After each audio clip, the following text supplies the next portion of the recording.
এই ব্যাপারে তো আসলে আমি অনেক ক্যাম্পেইনও করেছি, অনেক ক্রিয়েটিভ কাজ করার চেষ্টা করেছি। সিলেটে বাংলাদেশে গিয়ে প্রেস কনফারেন্স করেছি, এ বিষয়ে একটা লেখা জাতীয় দৈনিকে লিখেছি, বিভিন্ন সেমিনার মিটিংয়ে বক্তব্য রেখেছি। এইটা অত্যন্ত অমানবিক এবং কি বলে আনরিজনেবল এই রিকোয়ারমেন্ট যে ভ্যালিড বাংলাদেশি পাসপোর্ট লাগবে।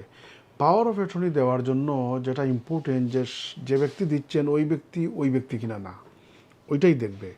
তো এটা দেখার জন্য কি বাংলাদেশি পাসপোর্ট থাকলে তো কোনো অসুবিধা হওয়ার কথা না, অথবা এনআইডি কার্ড থাকলে তাতেও তো অসুবিধা হওয়ার কথা না, অথবা ব্রিটিশ পাসপোর্ট বা অন্য যে কোনো passport issued by competent public authority, তাহলে তো কোনো অসুবিধা হওয়ার কথা না। পৃথিবীর যে কোনো দেশে এইটাই নিয়ম। আপনি পাশাপাশি দেশগুলো বলেন বা ওয়েস্টার্ন কান্ট্রিতে বলেন, যখনই আমরা পাওয়ার অফ অ্যাটর্নির জন্য যাই অথবা ইভেন ব্যাংক থেকে হিউজ মানে যদি ট্রান্সফার করতেও যাই, তারা কি দেখে? একটা ভ্যালিড আইডি দেখে। তো আইডিটা কি? আইদার পাসপোর্ট অথবা ড্রাইভিং লাইসেন্স। এবং আমি তো সম্প্রতি একটা ট্রানজ্যাকশনে প্রায় £500,000 আমি ট্রান্সফার করেছি। আমি পাসপোর্ট এবং ড্রাইভিং লাইসেন্স নিয়ে গেছি। তো ব্যাংক বলছে পাসপোর্ট ইজ এনাফ। পাসপোর্ট যদি না থাকে তখন আমরা হয়তো ড্রাইভিং লাইসেন্স বা অন্য আইডি দেখতাম।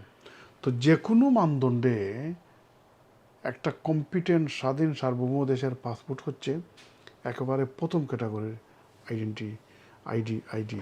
সুতরাং এইটা থাকার পরেও মেনে না নেওয়ার কোনো কারণ নাই। এজন্য বাংলাদেশি নাগরিক যারা এখানে বসবাস করছেন অথবা ব্রিটিশ নাগরিক বা ডুয়েল ন্যাশনাল যারা এখানে বসবাস করছেন, যারা পাওয়ার অফ অ্যাটর্নি দিতে চান, তারা ভ্যালিড বাংলাদেশি পাসপোর্ট অথবা এনআইডি কার্ড অথবা ব্রিটিশ পাসপোর্ট অথবা যে কোনো দেশের মানে প্রপারলি ইস্যুড পাসপোর্ট যদি হয়, এইটা দিয়েই হয়ে যাওয়ার কথা। সো এই ক্ষেত্রে আপনার জানার মধ্যে কেমন মানুষ এই অসুবিধার মধ্যে পড়তেছেন, মানে বাংলাদেশ থেকে পাসপোর্ট করে আনা বা অনেকটা ভোগান্তি?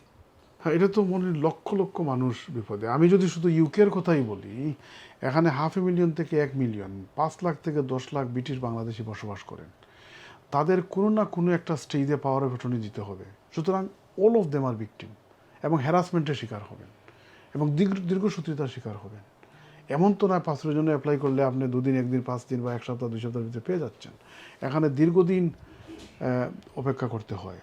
তো বর্তমান সরকার আসার পর 1 মাস হয়ে গেছে। তো আমরা আশা করি তাদের সার্ভিসটা এবং তাদের অ্যাপ্রোচটা ডিফারেন্ট হবে আর কি। এবং আশা করি প্রবাসীদের ব্যাপারে তারা অত্যন্ত সংবেদনশীল হবেন, সহানুভূতিশীল হবেন। কারণ এই প্রবাসীরাই তো তারা তাদের রেমিটেন্স পাঠিয়ে বাংলাদেশের অর্থনীতির চাকা সফল রাখবেন। সুতরাং আগের পলিটিক্যাল গভর্নমেন্ট যারা ছিল তাদের তো মানে কাছ থেকে আমরা কোনো সাড়া পাই নাই। ইভেন যারা কর্তা ব্যক্তিরা হাই কমিশনও ছিল, তাদের কাছ থেকে তো প্রবাসীদের জন্য আমরা কিছুই পাই নাই। আমরা দাবি তুললে তখন তারা হাঁটু গেড়ে গভর্নমেন্টকে ডিফেন্ড করতো। আমাদের দাবি দেওয়া কনসার্নগুলো তারা ঢাকায় পাঠাবার কোনো প্রয়োজনই ফিল করতো না।